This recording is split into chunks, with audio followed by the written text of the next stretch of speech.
naughty naming. That's what we're going to talk about today. Sounds a little titillating, a little exciting. Naughty can mean just silly or ridiculous, or you really blew it. Like the Chevrolet Nova. Nova in Spanish meant no-go. Why would you name a car no-go? Big faux pas. Rolls-Royce came out with another manufactured car, Silver Mist. Mist in German. Manure. Oh, you gotta be kidding me. Coca-Cola. When they first went to China, the Mandarin phonetic translation sounded an awful lot like tadpoles and wax, something like that. And then we really do move into the naughty. The Pinto, the Ford Pinto name, Pinto in Brazil, sounds an awful lot like male genitalia. Or Big Mac. The McDonald's Big Mac hamburger in Canada was slang for big breast. Again, not a direction that you want to go. So you need to be very careful about obscenities and vulgarities and translations in another language that just is going to rub folks the wrong way. There are certain words that have a legal definition that you really can't use in your name, like trust. We've talked about before building trust in your brand, building trust in your company. Well, maybe you want to think, well, let's put trust in the name. Well, you can't do that. Trust has a legal definition, right? And so unless you are truly a financial trust and fit that definition, it wouldn't make any sense. And there are a whole slew of names like that.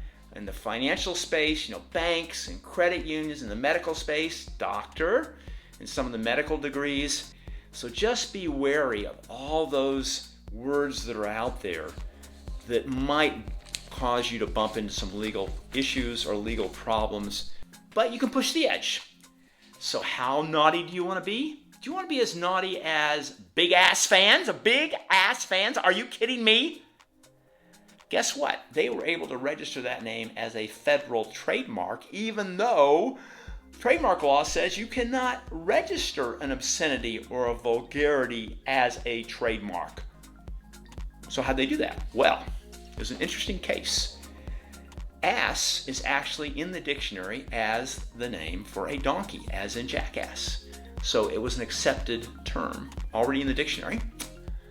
Big ass, they argued, was used as a descriptor, just for a big fan. It wasn't used in any vulgar or offensive way. It was just a descriptor for a big fan. They also used that name in commerce for a while before they tried to register it, and they established what attorneys call secondary meaning. They could show that customers adopted the name and that the marketplace didn't really have any problems or confusion or pushback with the name Big Ass Fans. And then finally, when they did file their trademark registration, no one objected. So they were able to sort of go through the back door and get that name registered as a federal trademark, but that was sort of like right on the edge. Things that are edgy in a fun, humorous, positive way are great, right? They make you smile. They might raise a few eyebrows, but more from a chuckle standpoint than, oh my gosh.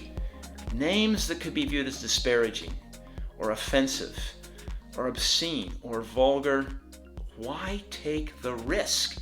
So I have an example name, $1 million name that I've come up with and I have tried to sell clients for years, and it's just brilliant. And I'm gonna give it to you right now for free.